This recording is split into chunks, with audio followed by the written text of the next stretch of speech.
Hey guys, what's up? Welcome back to part 2 of my tutorial for learning to fly line of sight acro. So we got the Beast X here, and I'll leave a link down below to part 1 if you didn't watch that yet, which basically just went over basic controls of the quad as well as orientation and a couple other things. So let's just get on with this. And for this video, it will be a little bit faster flying with some turns, going back and forth, some figure eights, and then I'll go over a little bit about flipping. And then a part 3 video will be coming on a little bit of more advanced flying with some tricks in there. Let's get the GoPro recording here. Alright, there we go for the stick cam. So let's just get up in the air.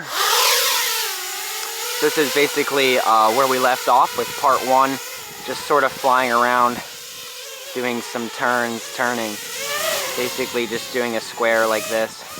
So for this, just once again, try and remember that you are in the front. Try and imagine that you're in like a pilot seat. When you're going to be doing a turn, you're not going to be just rolling or just yawing like that.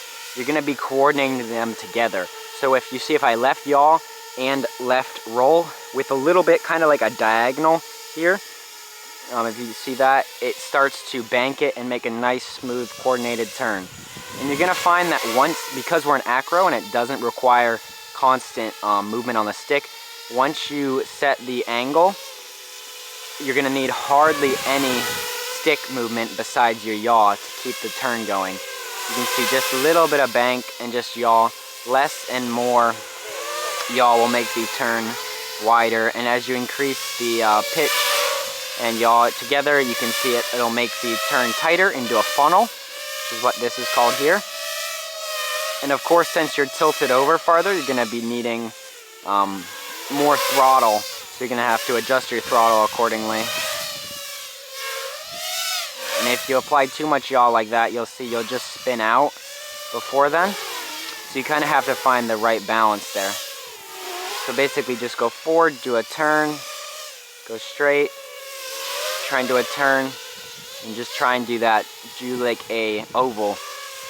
Straight, slow speed, and then get to the corner, try and do a turn, go straight, and just do this for a while.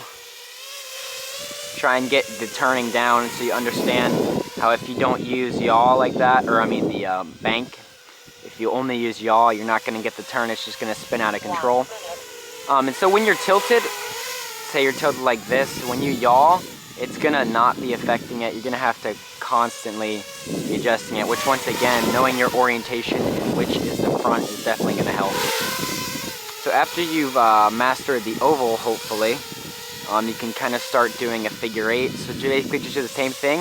Just continue the turn a little bit farther, and then just basically reverse your sticks to the other side. You can see how my fingers, I'm basically doing the same exact thing, except I'm going to the other side.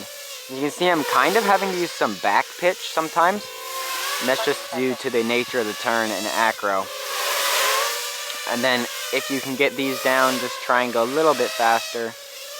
Once again, the more you tilt, the more throttle you're going to need. But yeah, just basically really little stick movement.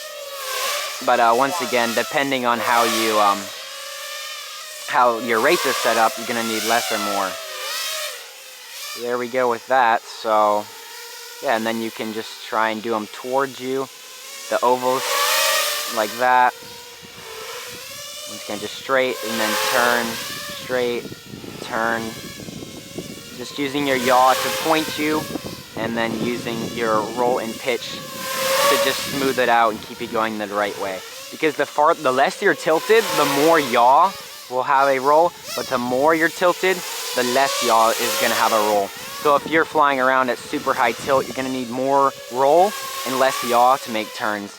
But that's mostly relevant in FPV, because you don't really tilt as much in line of sight. So I think that was good enough there. So we can just bring it in for a landing. And now we can get another battery and then start a little bit on some flips. Alright, I've got a fresh battery put in the quad here so we can start up on some flipping, hopefully. Let's get the stick cam. Here we go. So just come back up, And now this is going to be the first time in this video series that I have gone and done a flip, or a roll basically. We're going to start with some rolls. So as you see, the farther, depending on how your rates are set up, but with the stock rates, it's going to be more smooth into the center. You can see, so that's so you can make minor adjustments. But if you go out to the edges, you can see the farther you go, the faster. It's an exponential curve. It's not all at once. It goes, rates are like that. So the closer you get to the edge, the faster it's going to be moving. So when you get, the stock rates are basically going to be something like this, like that. And when you're doing flips, you want to be generating thrust upwards first, and then you want to not be generating thrust when you're flipped upside down. So if you look at my throttle here, you want to go up and then cut it down to your low idle, which is why a low idle speed is preferable, so that way you have the least amount of thrust when you're upside down, so you get the most amount of hang time. So you're just going to basically do that for a couple times. Just get the throttle punches down. You don't have to go all the way up. You only need a little bit of extra height, but just get a punch and then drop it. Or you can go all the way up. And the power is going to depend on your quad. This quad's very powerful though. So basically now we're going to do that. We're going to do that same exact punch we just did, except now we're going to move the stick over. And you're going to stop and bring your stick back to center once you complete the roll. And the more you move the stick, the faster to roll. I'm just trying to do them pretty slow, like that, because that's what stock rates in Betaflight are about. And just do them side to side. And if you overcorrect or you do something like that, just bring it down and you just have to regain your throttle. And you can chain them together, do doubles, triples, you know, however many you want. And if you go full deflection, my rates are a little bit faster though, so that's why it'll flip that fast. Like that. And definitely get a decent bit of height. Do them about 20 feet up. So that way if you do, oh, you're upside down. That way if you do mess up, you will have some time to recover.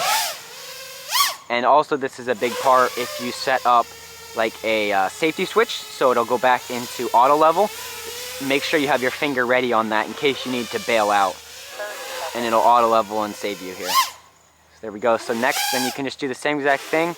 Just pitch forward and backwards to do a front flip or a back flip. These are a little bit harder, especially at a distance, because when you're going side to side, you can see it the whole way through, but forward and backwards all kind of looks the same. So, you know, just be careful when you're doing that. Right there. And here's an example of when you keep your throttle on. You don't, I can't, I'm just so used to chopping it. You don't want to do this. You can see how it kind of made a looping. That's how you do power loops basically. But if you want to do a quick flip, you have to cut it because you want the least amount of thrust possible. So there we go. And now with that, you can kind of chain those together with the turns. I do this a lot. You can come in from a turn and then punch it and do a roll and then continue the turn. I do this a lot in my videos. Just come out at the end of the turn, do a little punch, chop, and flip it over. And it makes it especially easy if you roll the same way you're already turning, or you can go the other way. If you see like that, and you can just start chaining things together here. Like that. And then once you get a little bit better and you're comfortable with the slow flips, you can, you know, bring them up closer. And just really need to learn your throttle curve and your rates, because once you know your rates, you know, you can just do really quick flips like that. Whoop, and look at that, I crashed, even on video. Alright, so that's actually probably going to be the end of this video. That was pretty basic stuff, but the next video, oh wow, that's actually really muddy there. Oh well. For the next video, I'll be doing sort of more of a trick series. This is kind of the first two videos. The first one and this one were really beginner stuff. The next one, I'll be showing you how to do some more advanced tricks. I don't know, like a power loop, like an inverted hang, just some different stuff like that. So stay tuned for that. There will be a link down below as well to my Patreon if you wish to help support the channel. But you know, after that crash, you don't want to support someone who crashes like that. Yeah. Please subscribe, and I'll see you in the next video. Bye.